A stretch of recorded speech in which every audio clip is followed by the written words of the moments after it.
She said, "Stop stalking my social media. It's creepy," when I questioned her party photos. I said, "You're right." Then I tagged someone in her comments that made her delete everything.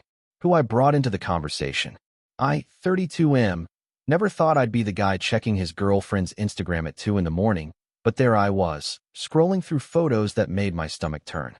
She was at another party, the third one that week, and the pictures told a story she definitely hadn't shared with me over our awkward dinner earlier that evening. We'd been together for almost 3 years. The first 2 were great, or at least I thought they were. She worked in marketing, which meant her job involved a lot of events and networking, or so she always explained. I worked in software development, remote mostly, which gave me plenty of time to notice when things started shifting. The late nights became more frequent. The party invitations I used to receive alongside her slowly stopped coming. I became the boyfriend who stayed home while she lived what looked like an entirely separate life. That particular night, the photos showed her in a tight red dress I'd never seen before, laughing with a group of people I didn't recognize. Her hand rested on some guy's shoulder in one picture. In another, they were leaning close, sharing what looked like an intimate joke. The comments were full of fire emojis and her friends hyping her up, calling her a queen, telling her she looked incredible. I sat there feeling like an idiot, wondering if I was overreacting or if my gut was finally catching up to what my brain had been denying for months. The next morning, I brought it up casually over coffee. I mentioned seeing the photos and asked about the party, trying to keep my tone light, not accusatory. Her response wasn't what I expected. Her face hardened immediately. She asked why I was going through her social media, told me it was creepy that I was monitoring her posts, and said I needed to stop stalking her online like some obsessed ex-boyfriend. The words hit harder than I anticipated. I wasn't stalking her. We followed each other. Her posts showed up in my feed. But the way she framed it made me sound like the problem, like I was the one crossing boundaries by simply noticing what she was publicly sharing with hundreds of people.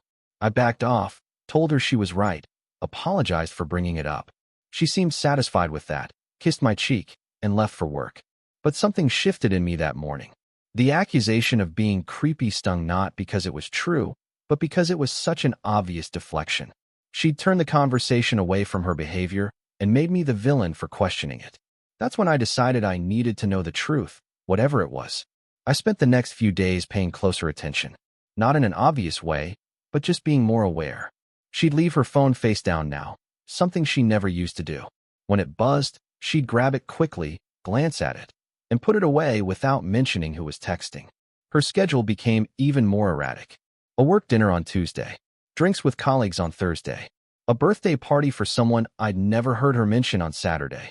Every explanation sounded reasonable on its own, but together they painted a picture of someone who was actively avoiding spending time with me. Then came the Instagram story that changed everything. She posted a video from yet another party, dancing with that same guy from before. His hands were on her waist. She was laughing, looking up at him in a way that was unmistakably intimate. My hands shook as I watched it loop 3 times before I forced myself to put my phone down. I wanted to confront her immediately, but I knew that would just lead to another argument where I'd somehow end up being the bad guy for caring. That's when I remembered something. About 6 months earlier, she'd mentioned in passing that her boss's wife had sent her a friend request on social media. She'd laughed about it, said it was awkward because her boss was kind of strict and his wife seemed like the type who watched everything. She'd accepted the request, but said she'd probably need to be more careful about what she posted since her boss's wife would see it. I hadn't thought much of it at the time, but now it seemed relevant. I pulled up her Instagram and searched through her followers until I found the account. Her boss's wife had a private profile with a professional-looking photo and a bio that mentioned being a mother of 3 and loving family time. I studied the account for a while, thinking through what I was about to do. This wasn't just about exposing my girlfriend. This could affect her job, her reputation, her entire career. But then I thought about the gaslighting, the accusations of being creepy, the way she'd made me feel crazy for having normal concerns about our relationship. The next time she posted, it was a carousel of photos from a rooftop party. She was wearing a black dress that showed more skin than I'd seen her wear in months. The guy was in several of the photos, his arm around her shoulders, both of them holding champagne glasses and looking like a couple celebrating something special. The caption was something about living life to the fullest and surrounding yourself with good energy. The comments rolled in immediately, All the usual suspects telling her how amazing she looked. I took a breath and typed out a comment tagging her boss's wife. I kept it simple and friendly, nothing accusatory. I wrote something about how great the photos were and wondered if her boss's wife had seen how much fun the work events were lately. I tagged the account and hit post before I could second-guess myself. The reaction was almost instantaneous. Within 10 minutes, my comment had been deleted. Then the entire post disappeared. I refreshed her profile and watched as more posts started vanishing, one after another. The party photos, the pictures with the guy, anything that could be considered questionable for someone who was supposedly in a committed relationship. Her stories disappeared too. Within half an hour, her Instagram looked completely sanitized, filled with only the most professional, mundane content. My phone rang 20 minutes later. She was furious, screaming before I could even say hello. She demanded to know what I thought I was doing, why I would try to ruin her career, called me petty and vindictive, and a dozen other things. I let her vent for a minute, then calmly told her I'd simply tag someone who followed her public account on her public post. If that caused a problem, maybe she should think about why her boss's wife seeing her social media was such a catastrophic issue. She went quiet. Then she tried a different approach, softening her voice, saying we needed to talk in person, that this was getting out of hand. She suggested we could work through things if I would just stop being so paranoid. But I was done being manipulated. I told her we were finished, that I deserved better than someone who gaslit me for caring and then lived a double life online. She started to argue, but I hung up. Update 1. The breakup was messy but quick. She came by to get her things 2 days later, refused to make eye contact, and left without saying much beyond the logistics of who owned what. I kept expecting her to try to explain or apologize, but she never did. That told me everything I needed to know. If she'd actually valued our relationship, she would have fought for it. Instead, she just moved on, proving that whatever we had was already over long before I ended it. I found out through a mutual friend about a week later what had happened after my comment. Her boss's wife had apparently been watching her social media for months, growing increasingly concerned about the party photos and the guy who kept appearing in them. When I tagged her, it was like confirmation of everything she'd suspected. She'd shown the posts to her husband, my ex's boss, who'd called my ex into his office for what was described as a very uncomfortable conversation about professionalism and company image. According to the friend, my ex hadn't been fired, but she'd been put on notice. Her boss made it clear that the company expected a certain level of decorum from their employees, especially those in client-facing roles. The partying needed to stop, or at least become far less public. She'd apparently been humiliated, spending the meeting trying to explain that the photos weren't what they looked like, that she was just networking and blowing off steam. As for the guy in the photos, I learned he was a client liaison from a partner company.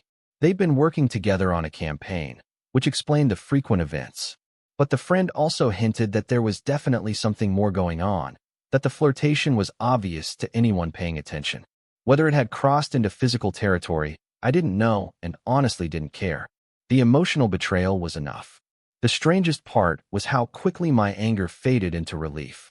I'd spent months feeling inadequate, questioning whether I was too boring or too demanding or too something. But seeing how easily she discarded our relationship and blamed me for noticing her behavior made me realize I hadn't lost anything worth keeping. I'd lost someone who didn't respect me, didn't value honesty, and couldn't take responsibility for her own choices. Update 2. A month after the breakup, things got interesting again. I'd moved on mentally, started focusing on myself, picked up some hobbies I'd neglected. Then my ex reached out via email. She didn't have much choice since I'd blocked her number and social media. The email was long, rambling, and oscillated between apologetic and defensive. She admitted that things between her and the client liaison had gotten inappropriate. They'd kissed once at a party, but she swore it never went further. She claimed she'd been feeling suffocated in our relationship, that I was too comfortable and predictable, that she needed excitement. But then she also wrote that she regretted everything, that she'd made a huge mistake, and wanted to know if we could talk about getting back together. She promised things would be different, that she'd learned her lesson. I read the email 3 times, trying to understand how someone could be so lacking in self-awareness.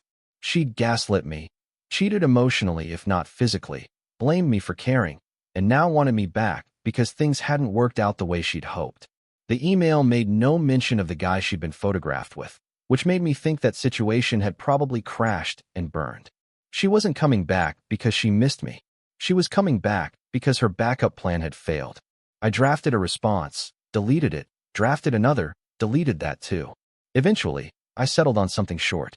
I thanked her for the honesty, told her I appreciated knowing the truth, but made it clear there was no path forward for us. I wasn't interested in being someone's second choice or safety net. I wished her well and asked her not to contact me again. She responded within an hour, first with anger, then with bargaining, sending 3 more emails in quick succession.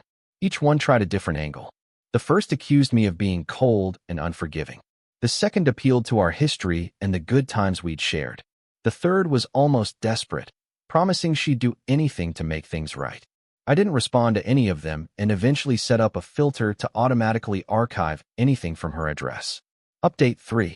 It's been 3 months since the initial breakup now, and life has settled into a new normal. The whole experience taught me more about boundaries and self-respect than I'd learned in years.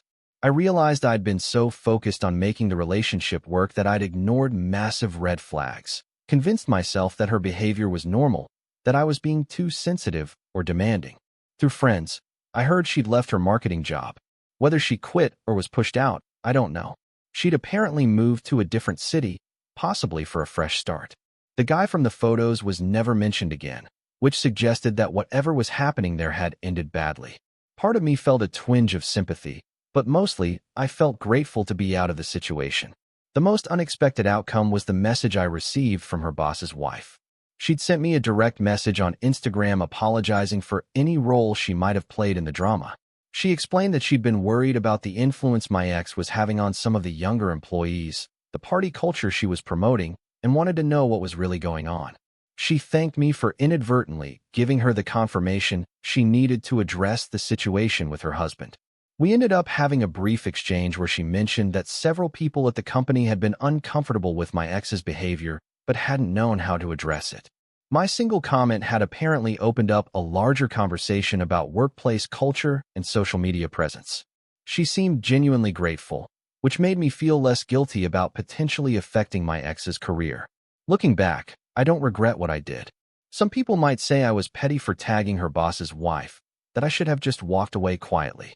But she'd spent months making me feel crazy, turning my legitimate concerns into character flaws. When someone gaslights you that effectively, sometimes the only way to reclaim your reality is to bring in an outside perspective. I didn't fabricate anything or spread lies. I simply connected 2 people who were already watching the same public content and let the truth speak for itself. The whole situation reinforced something I'd always known intellectually but hadn't fully internalized. When someone shows you who they are through their actions, believe them. My ex had been showing me for months that she valued her social life, her image, and her excitement more than she valued our relationship. I'd been too invested to see it clearly. The moment she called me creepy for noticing what she was publicly broadcasting to the world, she revealed exactly how she saw me, as an obstacle to the life she really wanted rather than a partner she respected. I'm in a better place now. I'm dating again, casually, with clearer boundaries and a better sense of what I will and won't accept. Trust has to be earned, and behavior matters more than words. If someone's actions don't align with what they're telling you, that's not a communication problem you can fix. That's a fundamental incompatibility, and the sooner you recognize it, the sooner you can move towards something healthier.